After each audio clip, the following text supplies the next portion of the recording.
Welcome to My Life in Israel podcast, where I speak the truth with people about finding a solution to the Israeli-Palestinian conflict while combating anti-Semitism, anti-Israel, and anti-Zionist propaganda, and rant about Israeli politics and life in Israel. I also throw in some Judaism to spice things up.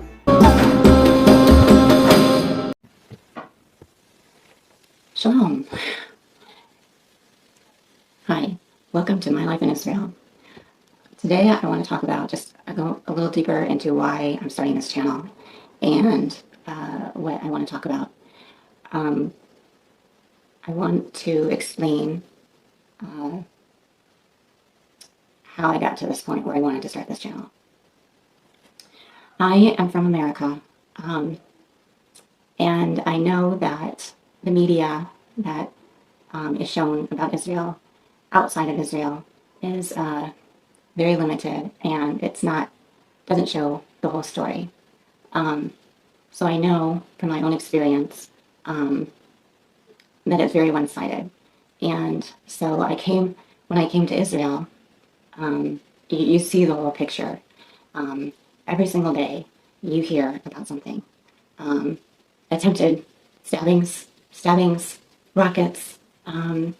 Every single day there's something. Outside of America, all you ever hear is when something big happens, when Israel actually fights back, and then we're seen as the aggressor. That's not the truth. And you don't see that until you live here in Israel and you see what goes on every day. It's in the news every day. People talk about it. Politicians talk about it. Journalists talk about it. What should we do? This is what's happening. It's constant. Okay? So you learn what's really going on.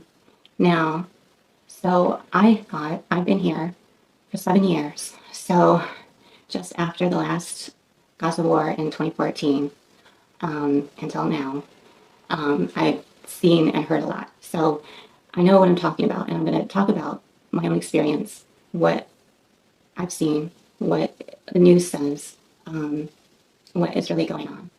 And at first I thought, okay, it's just everybody outside of Israel who doesn't understand what's going on. And so I focused on trying to convince everybody what's really going on. And through my conversations online with blogs, comments, news sites, this and that, it came to my attention that it didn't really seem to matter what I was saying. Everybody just disregarded what I said. And it always turns back to how you're treating the Palestinians. I'm going to refer to them as Arabs, but how you're treating the Arabs. And the perception is that we're genocidal murderers, which is obviously not the case. And I say obviously because if you were here in Israel, you would know that. But, the claims of apartheid, ethnic cleansing, oppression, all these other things, you don't even understand what you're talking about. And I struggle with how to combat these claims if stating the facts about how Israel came to exist and, we're just defending ourselves. We're not the aggressors. It doesn't seem to really register with people. And then I started to think, okay, where are the people outside Israel getting their information? And I wanted to know what the Arabs here in Israel actually think. Do the Arabs here in Israel and in the West Bank really think they're so oppressed? So I found this YouTube channel called from Corey Gilshuster, and he has this thing called the Ask Project. And he goes around Israel and the West Bank, and he asks actual everyday Israelis, everyday Arabs, both here in Israel and in the West Bank, how they actually feel about the conflict and how they would actually solve the conflict.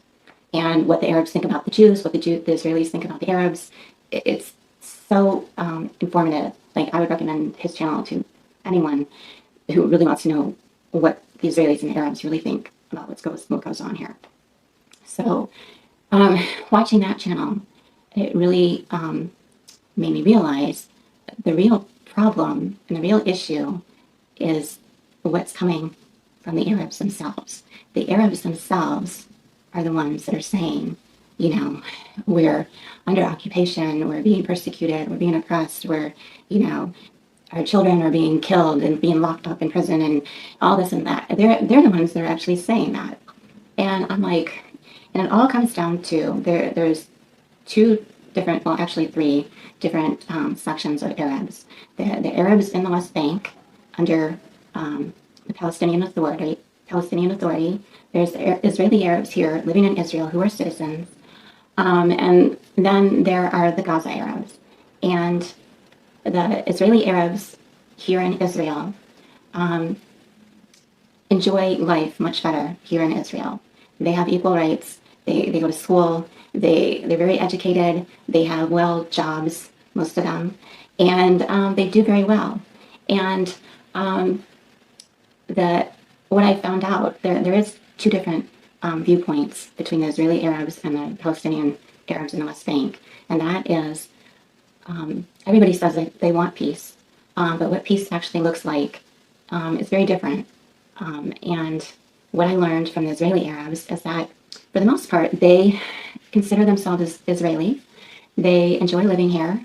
They're only, well, there's other things involved, but for the most part, how they envision what they would like to see is they would prefer a state of all its citizens, equality.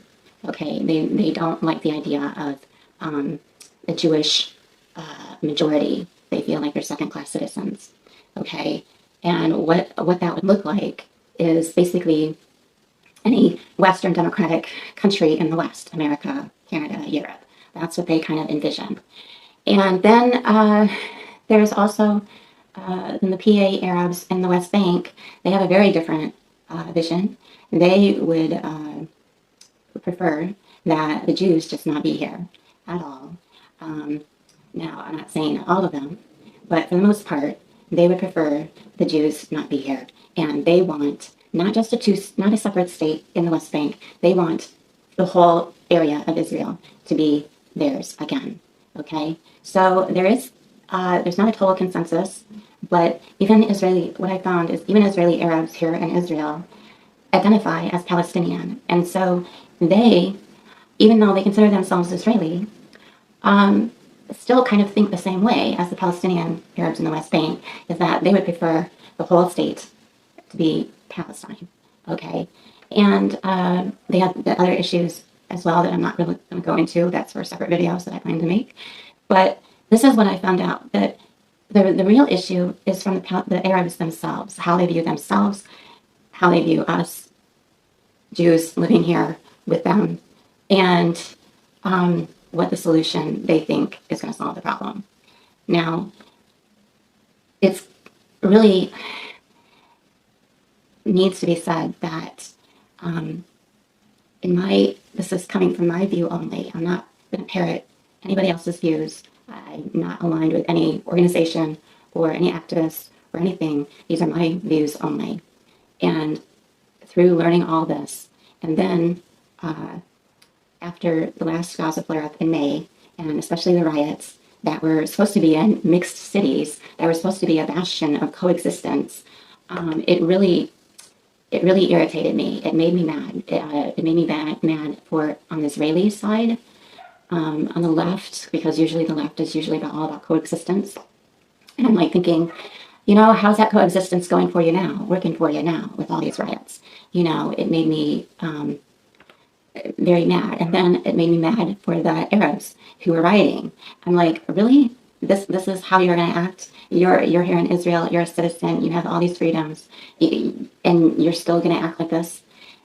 It really made me upset. So I'm like, whatever and then the anti-Semitism rose all over, about this whole thing, about Sheikh Jarrah, which I'm going to talk about in another video. But everybody's like, getting in on it, like Israel is doing something so bad. And I have my issues with the Israeli government. The Israeli government is not helping either. The Israeli government is part of the problem too. And so I'm going to talk about that as well. But the main thing is I'm going to other pro-Israel sites to see how they're trying to advocate for Israel, and I'm going to pro-Palestinian sides to see how they're portraying what's going on.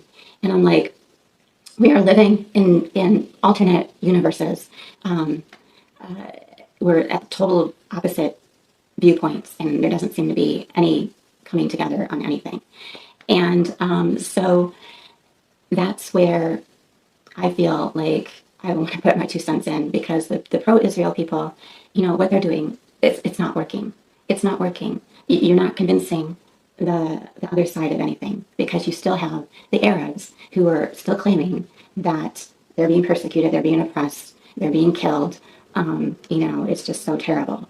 So you need to address what the Arabs are saying, and come at it from their point of view. And this is what I'm going to try and do. I don't speak Arabic. I don't watch a lot of Arab media. I'm limited to what's in English, but it seems to be pretty much universal what's happening. And it's clear to me that there is a lot of purposeful manipulation of what's going on the Arab side. And, I want this to be a forum to where I want to hear from the Arabs here in Israel. I want to hear from you what you think the problem is. But from what I'm seeing, the problem is really your own making. And I'm probably going to get a lot of flack for that. But I'll explain in videos what I mean by that. Now, I really think that the way everything is being portrayed, you have no idea how much is being manipulated. And I don't hate Arabs. I don't want to see anybody killed. I'm not pro-violence, but when you come and try to kill me, we need to defend ourselves. That's where I'm coming from, first of all. Now, they're Arabs, I feel, are victims, but they are not victims of Israel. They are victims of the Palestinian Authority.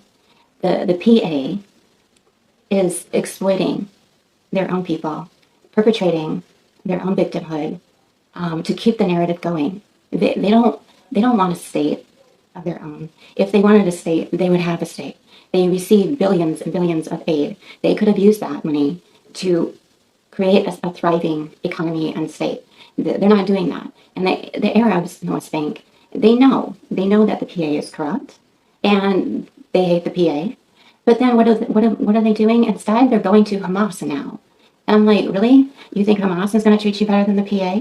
Like, Hamas in Gaza is got the same situation going on and with its own people in Gaza. Everybody says, oh, Gaza is a prison or whatever. The Hamas gets billions and billions and billions of aid, and they're in the same situation. So why are you looking to Hamas to solve your problem? The Arabs come into Israel. There's Arabs that couldn't get work permits to come into Israel. They get better wages here. We let them in to come to our hospitals. They get treated good here. We're not trying to kill them, okay? So you Arabs are the one that really need to make up your mind what kind of life you want to live.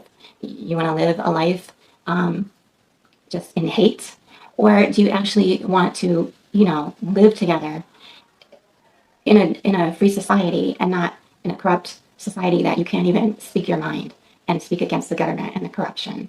So first of all, that's where I'm coming from too. And everybody is to blame. The Israeli government, they're to blame because they're perpetuating the status quo. They're not doing anything to solve the problem. They're giving in to the PA because every time they want to do something, the PA says, you can't change the status quo. And then they go to the UN or to the International Criminal Court, ICC, and say we're doing war crimes or something. So, and then the Arabs, Israeli Arabs here, where are your voices? I want to hear from you. Supposedly, there's Israeli Arabs here who like it here in Israel, but nobody hears about them.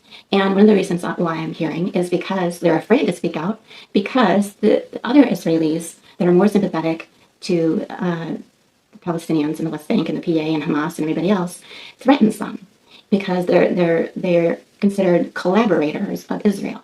And so you're not allowed, even here in Israel, you're not allowed to speak out and show your support for Israel because other Arabs come and bully you and threaten you. And so it's not a good situation. And this is Arab society. This is Arab culture. This is the violence that's perpetuated in Arab culture. And all you blue-haired liberals, progressives in America or wherever who are on this bandwagon to side with the Arabs and the Palestinians and say free Palestine, you don't know what the hell you're doing. You don't even know. Arab culture hates Western culture. Okay, you're all like anti-God, you know, liberal, abortion, women's rights, LGBTQ. The Arab culture is totally 100% against everything you stand for. They don't want your help. They hate what you stand for. You think there's pride parades in Ramallah? Do you think you're free to be a gay in Arab culture? Even here in Israel, in Arab cities, they'll come beat you and chase you out if they found out you're gay or trans or whatever. So this thought that you're like supporting the oppressed or whatever, you don't even know what you're doing. The Arabs don't even want your help. They don't want your help. They don't like this at all. They're a very conservative society. They're very pro-God. They have a lot of children. They are very conservative. They don't like all this Western progressive culture. So that's one thing. You people think, you're so woke or whatever. You're being manipulated. You're being a useful idiot to people who are manipulating this whole situation. And people on the right, you people, I did a video about the last American vagabond, about, the vaccines and the corona and all this, you people that believe in the, conspiracy theories and everything else. You want to believe in all this, believe that that's all true, and then you still want to be pro-Palestinian and anti-Israel. When the same people who are funding this whole pandemic and manipulation and coercion and the Great Reset, the same people who are funding BLM and Antifa, who are creating chaos all across the world, the same people who are funding all this and the globalists are the same people who are funding the Palestinians, the same people who are funding the human rights NGOs who are supporting the terrorists and the Arabs in the West Bank. And you don't know what the hell you're doing either. You think you're being against Israel. You're stupid. You're stupid. The people who you really should be angry about are the same people who are engineering this whole thing, the pandemic, the chaos, the mandates, the BLM, everything else, the Democrats, the progressives. They're all together. Everything is connected. So don't think you're so smart in believing all this and then still going against, Israel. They want to get rid of America. They want to destroy America. They want to destroy Israel. They want to destroy it to bring in the globalist system. It's all part of the plan. Okay, I'm telling you right now. I've gotten comments like, your ignorance is astounding. You're wrong. You don't know what the hell you're talking about. Really? Okay, I'm telling you what is going on right now. You are the ones that don't know what is going on. You can't see it because of your own anti-Semitic hate. If you really paid attention, you would see that it's all part of the plan. Okay? Everything is connected. It's all a manipulation. This whole conflict is an illusion. It's an illusion. Okay? It can all be solved. They don't want to solve it. Everybody has an interest in keeping this going. Okay? The Arabs have been brainwashed. They've been indoctrinated to hate Israel, to hate the Zionists, to hate the Jews. And there is no democratic solution. There is no diplomatic solution. There is no two-state solution. There is only one solution. And you know what that is? It's this. It's the Torah. It's the Tanakh. It's the Hebrew Bible. It's God. Okay? This is the answer to everything. God is the answer to the globalists. You don't want the Great Reset. You don't want America to be destroyed. Then you shouldn't want Israel to be destroyed either. God is the answer to all this mess. And the answer to everything is in here. Now, I'm going to talk about this in other videos because we have an issue between the Arabs and the Jews about who God is. And this is what gives the Jews the right to this land. The Arabs don't seem to agree because it says so in the Quran. Now, this is what this channel is going to be about. And I'm going to hopefully talk to the Arabs about why their Quran doesn't seem to be working anywhere where it's being, used. This is the true law of God. And I'm not afraid to say it. So, in religion and God is the only thing that's going to save our planet, our humanity. And so this is where the focus needs to be. And this is where I'm going to hopefully get to the answer to solve this problem. So if you are interested in actually solving the problem and learning what I have to say, because I guarantee you're not going to hear this anywhere else, like, subscribe, share this video, and stay tuned because I have a lot more to say. Thanks for listening to My Life in Israel podcast. Follow me on TikTok, Twitter, Facebook, Instagram, and YouTube for non-podcast videos. If you enjoyed the podcast, like, share, comment, and follow me on Spotify and other podcast apps so you never miss another episode. Support my work and support Israel by making a one-time or monthly donation or become a subscriber to get access to exclusive content. The links are in my profile and description. And stay tuned because I have a lot more to say. Am Israel High.